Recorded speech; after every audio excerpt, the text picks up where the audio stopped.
Hey everybody, I thought I'd come back and talk a little bit more about that first year or so in the Florida Keys. So, 6 years old in kindergarten, and we moved from Michigan to the Florida Keys to live near my grandmother. And somehow my father managed to stay on top of his music. So we were leaving behind our music scene, but he was still bringing home some of the best music. And I can still remember, like what some of my favorite things were to listen to right around that time, and since we had left Michigan, New Joy Division had become New Order, and I remember Everything's Gone Green, jumping on a trampoline like dun, dun, dun, dun, dun.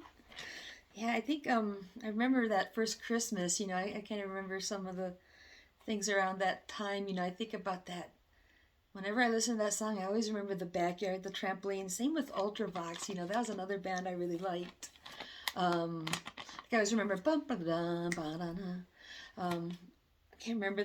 The funny thing is when I listened to music as a kid, I really didn't get a lot of lyrics and stuff. I feel like it kind of went in one ear and out the other. But I remember the energy and the sound is what I've always loved about music.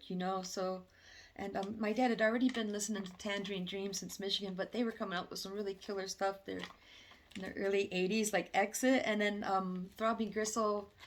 I guess they had already split up by then, and so we were listening to Chris and Cozy, and they were definitely one of my favorites growing up. In fact, I always thought it'd be nice to end up in a relationship like them. Like, I can't tell you how much I'd love it if I was married to a big synthesizer geek that could help me set up my Ableton and everything right now. And then, yeah, we were listening to SBK. I really liked Metal Fields and a couple tracks like that on their early stuff. And then as they went along, they were getting more and more danceable, I guess. They were a really great band. So I remember living in those first few years, we were listening to stuff like Cabaret Voltaire, and that was definitely one of my dad's favorite bands. So we listened to them a lot, and I think, something I've always really liked. I can't think of Chrome, jumping on a trampoline. I remember listening to that. Um, what was that song? Something about, man, it's like, again, I really have a hard time with the titles and lyrics, but I just really remember certain tracks by Chrome that I really loved growing up. And then there was stuff like Hawkwind. I remember my dad would listen to Hawkwind and get all his albums out and look at all the covers, and they always had badass artwork and spacecraft and stuff. So I had the understanding that I like space music, I like so the electronic music of the 70s, we called that cosmic music or space music, or we just call electronics.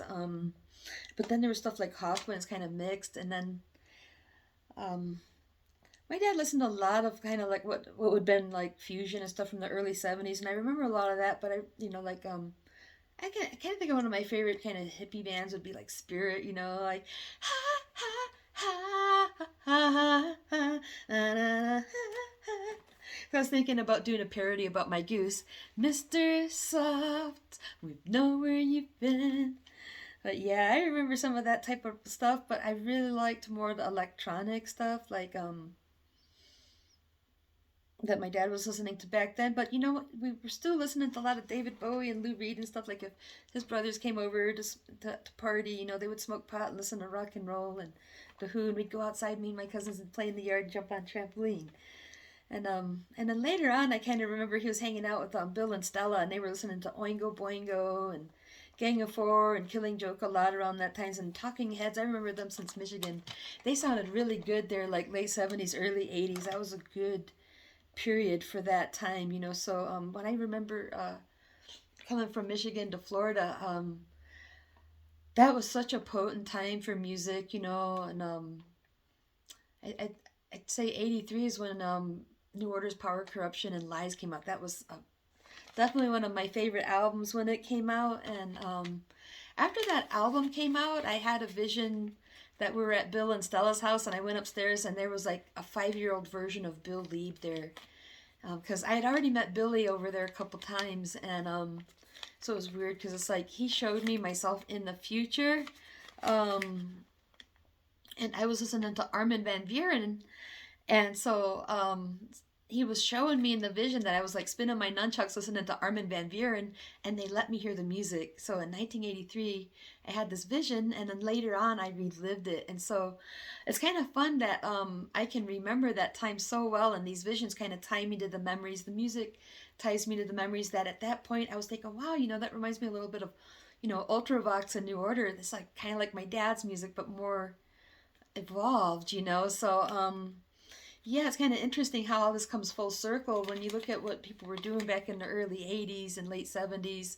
People think of the 70s and 80s as what they've been hearing on the radio, like disco and pop and this type of thing, heavy metal. But for me, the 70s and 80s has been cosmic music, industrial music, and then of course he was following stuff like Brian Eno, more stuff like avant. I guess they would call it back in the day avant-garde, but we were listening to a lot of David Bowie. So I watched, a lot of these people's careers unfolding. And then when the Who broke up, we were listening to Pete Townsend.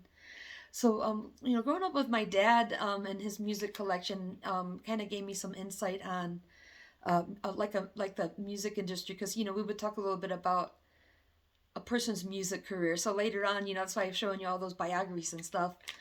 Yeah, I've watched a lot of colorful music careers unfold from the 70s and 80s and on. And some of the bands that we were listening to the 80s are still out there making music. So when I think about that first part of my life, that's some of the music I remember. So I thought I'd really like to share that.